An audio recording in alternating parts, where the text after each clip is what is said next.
Dan huwa Henk, ġeru Labrador li beda l-vjaġġ tiegħu lejn Malta biex isir kelb ta' assistenza. Ismu huwa taqsira tal-kelma inklużjoni.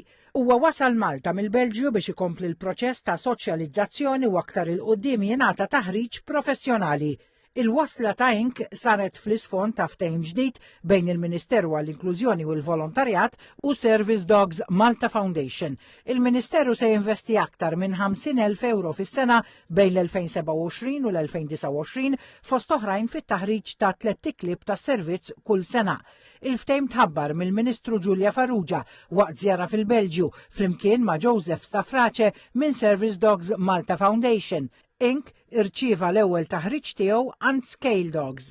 He's been to the shops, he's been to the train station, he's been to the supermarkets.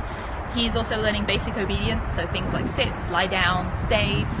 He still has a lot to learn, but he's a very stable, friendly puppy.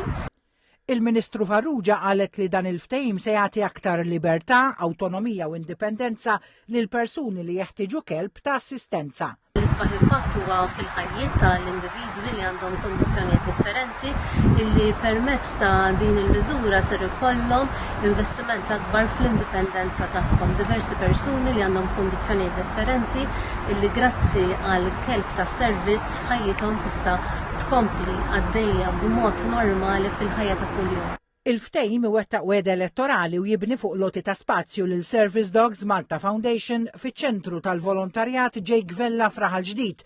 Mal-wasla tiegħu f'Malta, Henk ingħaqad mal-familja Colero li se trabbieħ u li bl-appoġġ tal-fondazzjoni se tkompli l-proċess ta' soċjalizzazzjoni tiegħu.